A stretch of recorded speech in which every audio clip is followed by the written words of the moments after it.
So on the way home, I had my mom drive the Hellcat back, but I forgot to put the license plate back on, so the drift cap plate is on it, and this happened. Damn, man. Sorry, mama. All right, so quick story time before I get to putting on the bumper. As you can see, finally got a bumper. It is a Scat Pack one, but we'll get to that in a second. So as we're leaving Sonoma Drift Winter Jam, I'm obviously driving the trailer with the Jeep. My mom's out there, so she can drive the Hellcat back. She's having a little fun on the way back. I forgot to put the license plate back on the car. Just a simple mistake because we're loading everything back up, trying to get home. Had to load up the car and the trailer, all that stuff. So we're we're merging on the freeway. She gets on it a little bit, a little rap rap, and then immediately I see a CHP getting on the freeway. So I'm like, God damn it! I already know what's gonna happen. I call her. I'm like, yeah, I forgot to put the license plate on. Registration's in the glove box. All this, blah blah blah. She's like, okay, like she's not tripping. She doesn't care that much, So we're going for probably about a half mile. Boom, he throws the lights on, starts to pull her over. So I get off the freeway with her as well.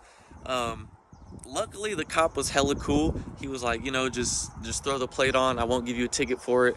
I know you have modified exhaust too, but we'll just move past that. So throw the plate on. He dips and then he lets us go, which was hella tight. I don't really have too many altercations with the police that go that way, so shout out to the CHP that let us go. I'm pretty sure it had something to do with my mom driving. I think he didn't expect a woman to be behind the wheel of that car when he pulled it over, so shout out to mom. She didn't get any tickets that I have to pay for. But yeah, he let us go. That's the quick little story time.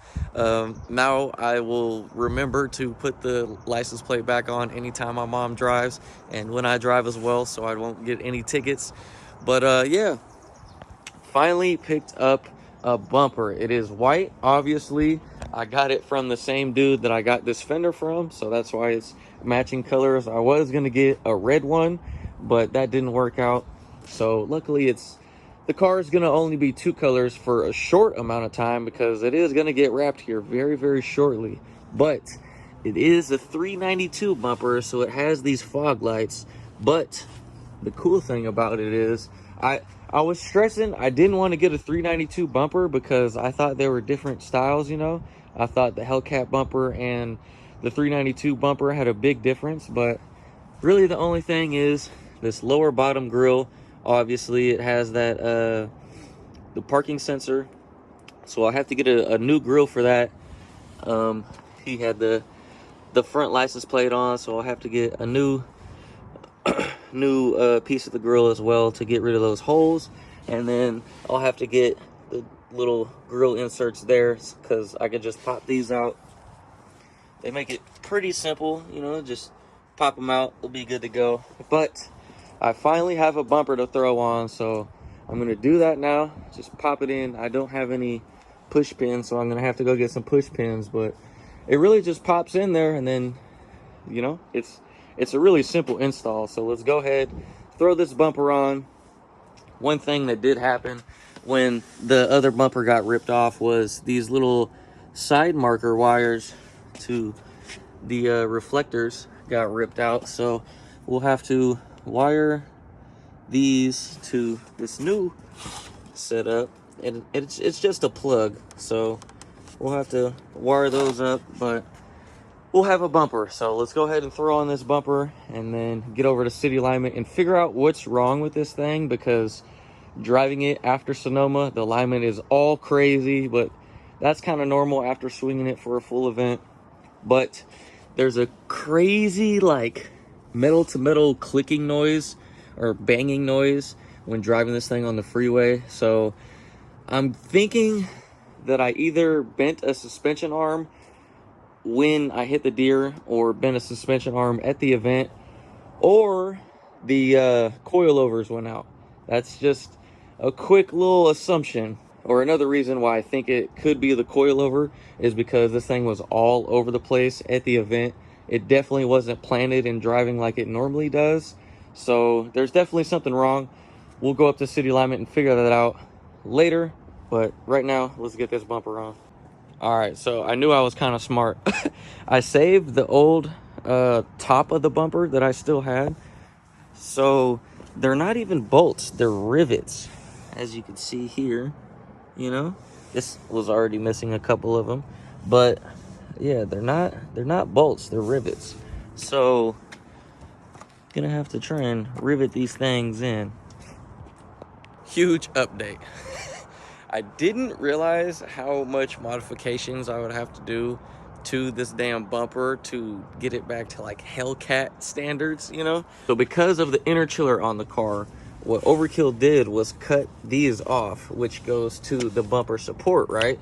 So what I didn't know is my old bumper did not have a bumper support, and they cut these off so the inner chiller could fit behind the fender. So what I did was I took my old grill off the old bumper, took the old one out. So now, like I was saying, these were cut off, you know, as you can see.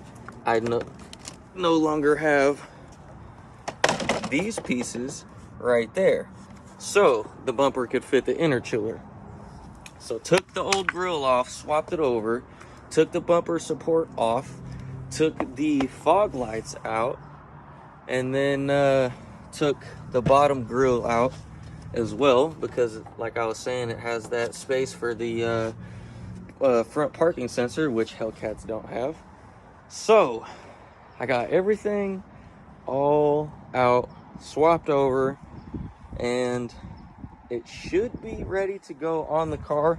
Obviously I'm gonna have to get the lower grills and stuff, but I do need, so these are supposed to be rivets, like you can see on this one, right?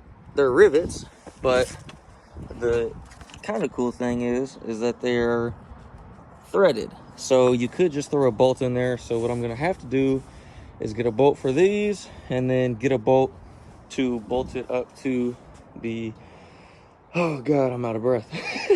Bolt it up to the radiator support bracket. But she should be able to go on the car now. I tried to test fit it before, and obviously because these were there and the damn bumper support was there, it wasn't going to go on the car at all. So everything's modified, good to go. I just need a few bolts, and she should be ready. Boom. So I didn't put the bolts in there. I'm test fitting it right now, but she's on there. She's on there. So finally got a front bumper. Just need to get all these damn push pins, you know, obviously line it up a little bit better, and then bolt it to the car. She should be good to go. But front bumper, guys, finally have a fucking front bumper. It's just missing some things on the bottom, but it's all good because, you know, cooling. Threw a couple of those push pins on, so now I'm gonna take this thing over to city alignment so we can get those bolts on and stuff. It's there, so it's not gonna go anywhere right now. All right, off to city alignment.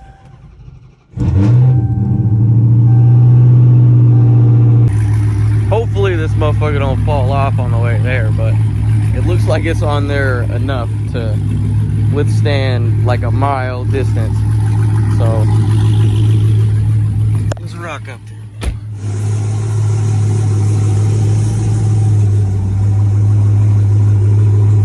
No. Just give me a break, bro. Let's do it next year. Huh? Let's do it next year. No, sir. All the push pins are in, bumpers on, bolted on. Now we just got to figure out what's broke. Comment down below and guess what is broken, because no one knows yet.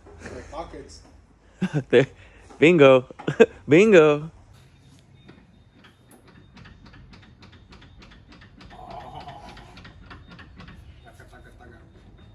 That's not good.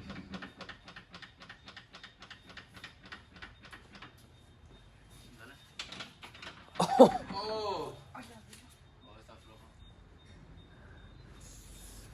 What is that?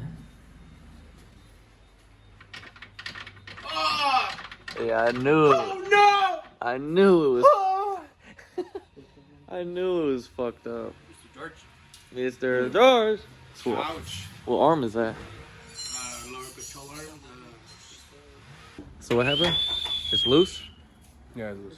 Was it the lower control arm? Yeah, lower control. Real work. Alright. As long as it's not broken. You need 2 transmissions. Alright. Alignment's done. Bumper's on. Time to go home. I'm tired.